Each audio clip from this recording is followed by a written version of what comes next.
Hello, you absolute legends. At the beginning of 2020, the world record for beating the Legend of Zelda Ocarina of Time was 16 minutes and 58 seconds, held by the Swedish speedrunner Torje. By the end of January, the world record had been obliterated, being lowered to 9 minutes and 59 seconds, held by the American runner Jobst.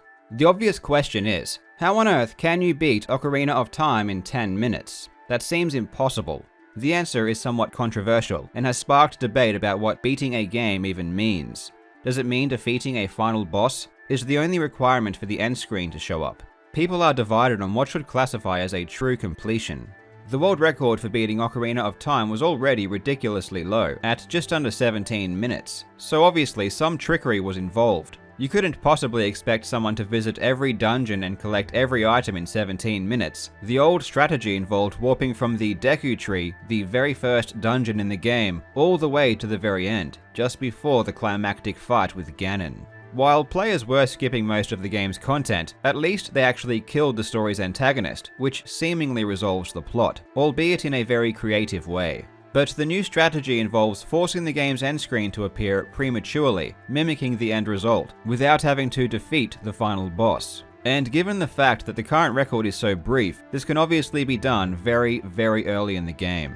The glitch that was discovered is nothing short of amazing, and is so technical, so strange that I have absolutely no idea what is going on. This is even after I've watched explanations. I think Ocarina of Time may be getting to the point where it is so broken that only the most educated speedrunners will understand what is happening on screen during these records. Time will tell if this ends up being a good or a bad thing for the game. In this video we will take a look at the new strategy, and at least try to wrap our brains around it. Once you have an idea about what goes on during the new record, you can form your own opinion about how the run should be categorized. Should this new glitch be separated into its own category? Should this even be considered as beating the game? Let's take a look.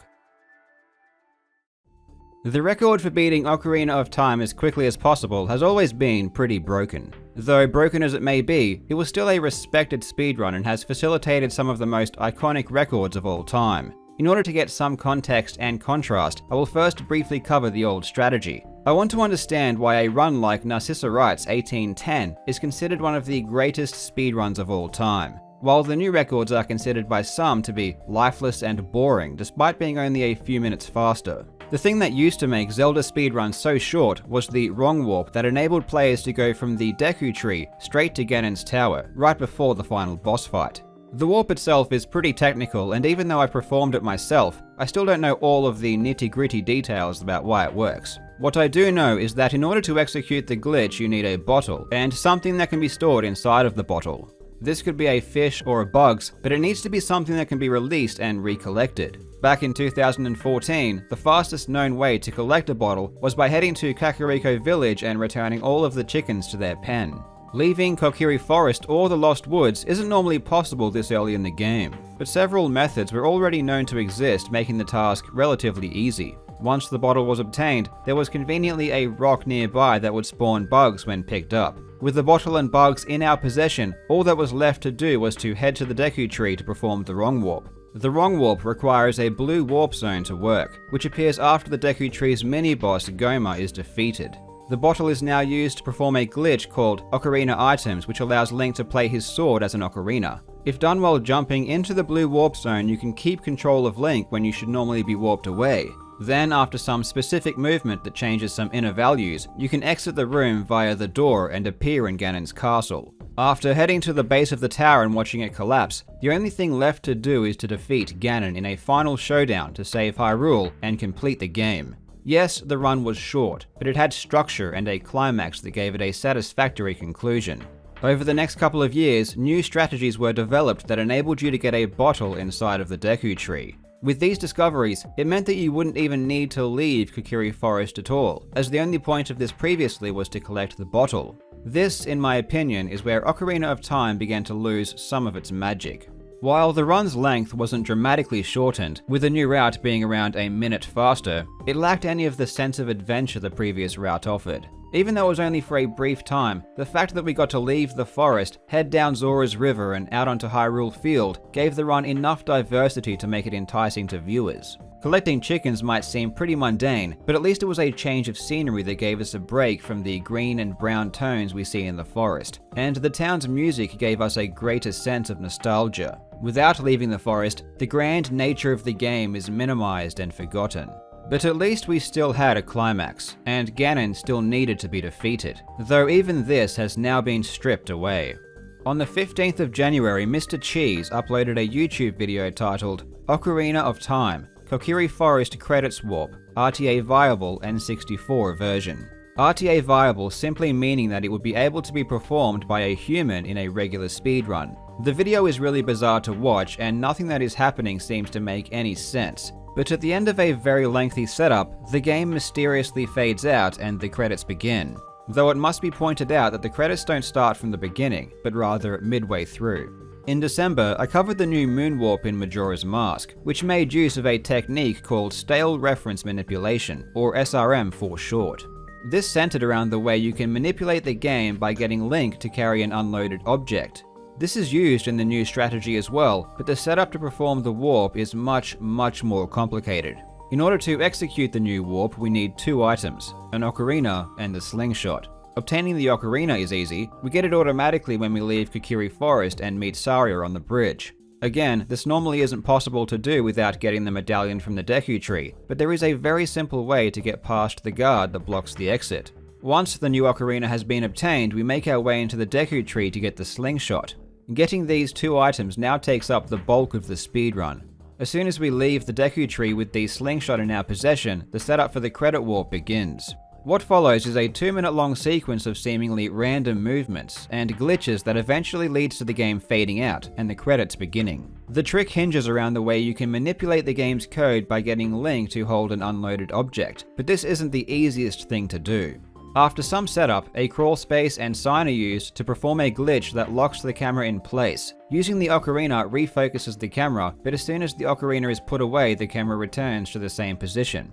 The idea here is to pick up a particular rock, but have it be unloaded by the retreating camera. Rocks automatically unload if the camera is a certain distance away, so it shouldn't be possible to pick one up when the camera is where it is. However, we can use the ocarina to bring the camera up close, load the rock, then pick it up as the camera retreats back. With this method, the rock can be picked up, but by the time it's above Link's head, it has become unloaded. We then walk Link to the loading zone between the main section and the Deku Tree. This returns the camera back to normal, allowing the rest of the setup. Again, there are seemingly random movements performed in order to set inner values, including aiming the slingshot at a very specific location. Once everything has been set up, we load a specific rock near the crawl space we used earlier, then press a combination of buttons on the first and third controllers. Yes, this required a controller to be plugged in into the third controller port and buttons pressed on both controllers simultaneously. This would cause the game to void out and the credits to begin. Furthermore, this can only be performed on the Japanese version of the game, as the file name needs to contain a very specific set of characters. In the description, I'll put a link to a video from Glitches and Stuff that explains the glitch in greater detail. Obviously, I've barely scratched the surface of this trick, and honestly it would take too long in this video to explain everything, so definitely check that video out if you want to know more. I have no idea how people learned this so quickly, but it didn't take long for the record to be lowered after Mr. Cheese released his video. Less than 24 hours later, the speedrunner Lazoots used the new technique to finish the game in 13 minutes and 48 seconds. But this was only the beginning. Over the next 2 weeks, Lazoots would repeatedly lower his own record, down to 11 minutes and 51 seconds, set on the 29th of January. This latest record used a slightly more optimized setup that more resembles a classic wrong warp. Instead of the credits appearing after the rock was loaded and the correct buttons pressed, it occurs after entering one of the huts. This also didn't need the third controller to be plugged in either, making it much less annoying and more accessible for those with only one controller. On the 31st of January, the game was broken even further, when the runner Blinny posted a video demonstrating a way to pick up the rock without needing the ocarina to zoom in the camera. In order to do this, a separate glitch known as Return A is activated by pressing a specific button combination while being hit by a Deku Bubba. This locks the camera into position and forces it to follow Link at all times. Now, the previously mentioned glitch is performed again in the crawl space, but this time the camera continues to follow Link down to the rock we need to pick up. The glitch that is forcing the camera to follow Link can be cancelled by striking the rock with Link's sword, at which time the camera begins to zoom back to the crawl space. But luckily, there is enough time after the sword slash to pick up the rock before the camera retreats too far. With the rock collected, everything else is the same as it was in the previous version of the strategy. Skipping the ocarina saved a huge amount of time, and the record was immediately lowered. The runner's save state managed to complete a run of 11 minutes and 18 seconds, but it wasn't long before Legend returned and smashed the record again, taking it down to 10 minutes and 16 seconds just a few hours later. He would continue to grind, as the 10-minute barrier was seen as an exciting goal to reach for. It really didn't take long to get there though, with Legend finishing a run in just 9 minutes and 59 seconds on the 1st of February. From here, it didn't seem like there was a whole lot lower the record could go, as the run was already so short and seemed pretty optimized. But alas, again, the game was broken further. On the 2nd of February, Mr. Cheese uploaded another video titled Ocarina of Time, any % slingshot skip, TAS only.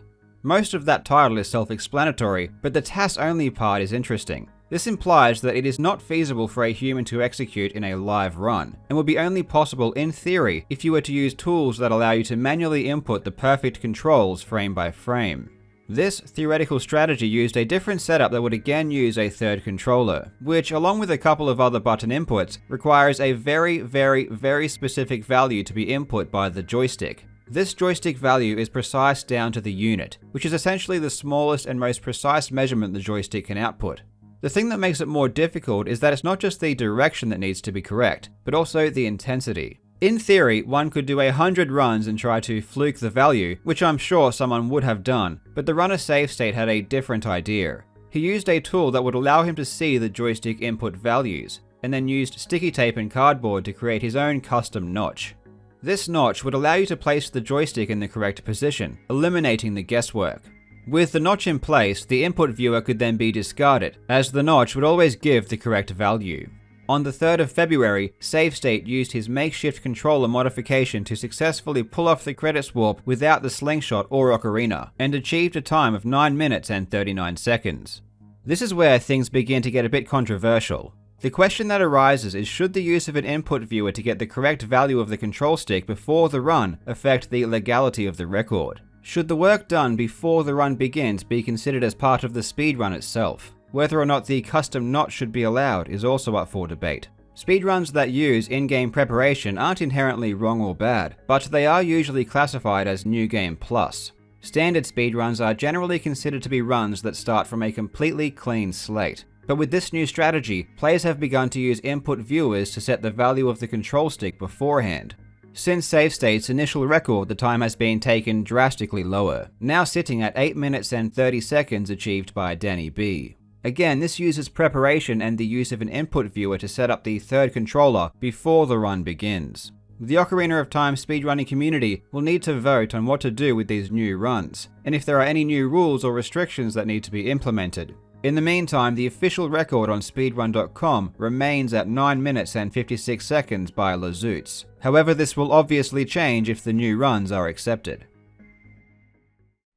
I really can't stress enough how intricate and genius this strategy is. The way the code of the game is manipulated to get these results is incredible. But in saying that, it isn't particularly interesting to watch. Aside from the fact that the speedrun is now fully contained inside of Kokiri Forest, the credits warp strategy itself doesn't have much to offer in the way of visuals. From a technical standpoint, the discovery is unbelievable, and the expertise required to pull it off is astonishing. But as far as speedrunning is concerned, people are unsure about how to treat it.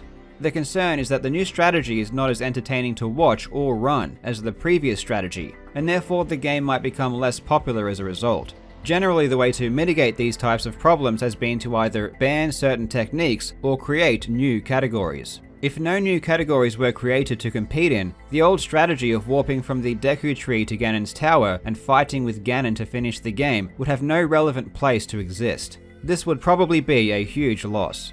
And after weeks of deliberation, the community did make a decision regarding this, and created a new category called No Ace. Ace standing for Arbitrary Code Execution, which is the type of glitch used to warp to the credits. All of the previous runs were shifted over to this new category, with the fastest time still being 16:58 by Torye.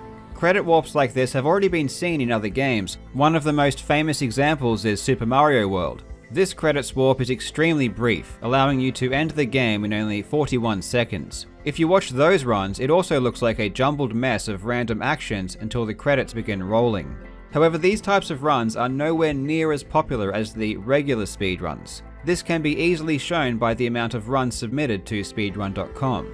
The zero exit category, which allows the credits warp, has 21 speedruns submitted, and the warp has been known about for many years, at least since 2014. On the other hand, the 11 exit category, which is the fastest way to complete the game without the credits warp, has 961 submissions. Ultimately, speedrunning, as well as any other hobby, is done for pleasure or fun competition. It really doesn't matter what is faster, as long as it's enjoyable to do. This is why you have many people competing in glitchless categories, even though they are always way slower. When I made my video about Lookdown in GoldenEye and how some players quit because of it, I had so many comments from people claiming that speedrunners should just shut up and do whatever strategy is fastest, regardless of whether or not it's fun. And if you decide not to use a particular strategy, you are a salty baby who can't handle the fact that your time got beaten by a new technique. This reasoning is insane. At the end of the day, people do things for pleasure. When a new strategy has been found that makes a game not fun to play, it can, and has, destroyed the popularity of a game to speedrun. So communities have to be very careful with how they manage these situations. Debate about what it means to truly beat a game has also been sparked. Does this new strategy really count if Ganon isn't defeated? I'm sure everyone will have a strong opinion about this one, so it will be interesting to see what unfolds as time goes on. Please let everyone know what you think in the comments, and if you haven't already, make sure to subscribe. Thank you so much for watching, you legends. I hope you are having a fantastic day, and I will see you in the next video.